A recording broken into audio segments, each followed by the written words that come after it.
রাজপথ কেন খালি থাকবে? রাজপথ কি খালি থাকবে?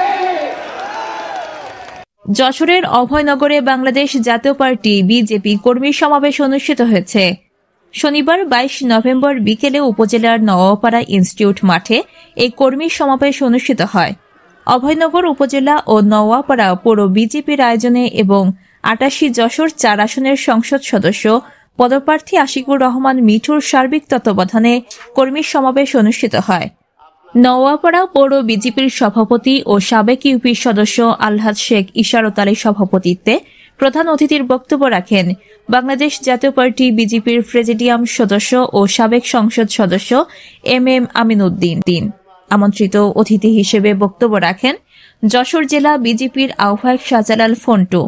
বিশেষ অতিথির বক্তব্য রাখেন যশোর জেলা বিজেপির যুগ্ম আহ্বায়ক আব্দুল জব্বার মোল্লা, বাঘারপাড়া উপজেলা বিজেপির আহ্বায়ক জয়নাল আবেদিন, সদস্য সচিব বশির আহমেদ, প্রেমবাগ ইউনিয়ন বিজেপির সভাপতি মোল্লা নজরুল ইসলাম, সাধারণ সম্পাদক আয়ুব আলী ভুইয়া, পায়রা ইউনিয়ন বিজেপির সভাপতি ইমারুল ইসলাম। এ সময় উপস্থিত ছিলেন উপজেলা যুব সংহতির আহ্বায়ক রাকিবুল ইসলাম রাকিব, সদস্য সচিব আবদুল্লাহ আল মামুন রানা, উপজেলা শ্রমিক পার্টির আহ্বায়ক আব্দুল মজিদ সরকার, সদস্য সচিব জুনায়েদ শেখ প্রমুখ। রাজপথ কেন খালি থাকবে? রাজপথ কি খালি থাকবে?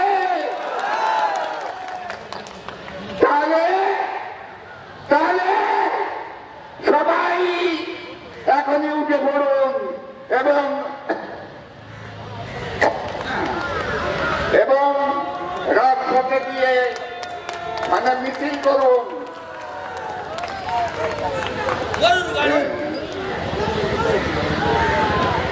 আগামীতে বলবো আমার জন্য দোয়া করবেন, আমার ছেলের জন্য দোয়া করবেন, আমাদের সকল ভাই বোনদের প্রতি দোয়া করবেন। এই বাংলাদেশ জাতীয় পার্টি ২০০১ সালে জাতির ঐতিহাসিক প্রয়োজনে গঠিত হয়েছিল। তখন থেকে অভয়নগর, বাঘারপাড়া এবং বসুন্ধিয়ার মানুষ তারা সবাই এম আমিনউদ্দিনের হাত ধরে এই দলের পতাকা তলে সামিল হয়েছিলেন। তারপর ২০০১ সালে ১ অক্টোবর নির্বাচনে এক ইতিহাস রচিত হয়েছিল। সময় কম, আমি ওদিকে যাব না, আপনাদের উদ্দেশ্যে একটি কথাই বলবো। এম আমিনউদ্দিনের যে রাজনৈতিক ইতিহাস, সেই ইতিহাস এখনো সমাপ্ত হয়নি। মহান রব্বুল আলামিন আমাকে যদি তৌফিক দেন, ওইখান থেকে আমি শুরু করতে চাই তার সন্তান হিসেবে। যদি আপনারা আমার সাথে থাকেন, আমার পাশে থাকেন, অবশ্যই এক ঐতিহাসিক অভয়নগর বাঘারপাড়া নবজীবন সূচনা হবে।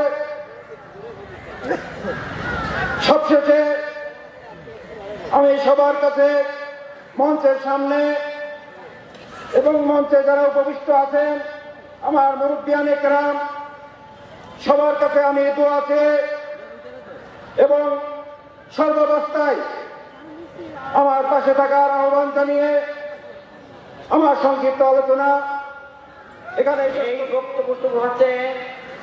আজকে আমাদের সর্ববৃহৎ রাজনৈতিক দল বিএনপি, তার নেতৃত্বে বড় পরিসরে একটি জোট হতে যাচ্ছে। সেই জোটের অন্তর্ভুক্ত বাংলাদেশ জাতীয় পার্টি বিজেপি অন্তর্ভুক্ত আছে এবং আগেও ছিল, এখনো আছে, বর্তমানেও আছে। আমরা সেই জোটের দৃষ্টিতে আমরা সমমনা বিএনপি সহ সমমনা সকল দলের প্রতি আমরা শ্রদ্ধা জানাই এবং সালাম জানাই। আমরা সকলকে নিয়েই আমরা এই জোটে রাজনীতি করতে চাই এবং কারো প্রতি কোনো হিংসা, অহিংসা এগুলো থাকবে না। আজকে আমরা এই বাংলাদেশ জাতীয় পার্টি বিজেপির পক্ষ থেকে আমরা আমাদের প্রধান ব্যক্তিত্ব ইমাম আমিনুদ্দিনের সুসন্তান আতিকুর রহমান মিটু আজকে আমাদের পক্ষ থেকে, আমাদের বাংলাদেশ জাতীয় পার্টির পক্ষ থেকে প্রার্থী হিসেবে আজকে প্রত্যাশা এই প্রার্থী আমাদের চেয়ারম্যান, পার্টির চেয়ারম্যান আন্দাজ পার্থকে আমরা আবেদন জানাইছি এই সিট, বিজেপি সিট, এই সিটটা যেন আমাদের দেওয়া হয় এবং মিঠু আশিকুর রহমান মিঠু যেন এই সিটটা পাইতে পারে এবং পেয়ে তার আব্বা, সম্মানিত আব্বার যে কাজগুলো ছিল সেই কাজগুলো যেন আগামী ভবিষ্যতে এবং করতে পারে, জনগণের পাশে থাকতে পারে, আমাদের পাশে থাকতে পারে, অভানগর, বাগারপাড়া, বসুন্ধরা ইউনিয়ন মানুষের পাশে থাকতে পারে, সেবা করতে পারে, সকলের সাথে সুসম্পর্ক বজায় রাখতে পারে। এই আহ্বান রেখে আমি সবাইকে ধন্যবাদ। প্রাক্তন এমপি আমরুদ্দিন বহুগুণ তার মাঝে এমপি থাকাকালীন ডুবে থাকতেন উন্নয়নের মাঝে, যশোর 88 মাঝে। সীমা আক্তার, কামচাল টিভি, টেক্সট রিপোর্ট।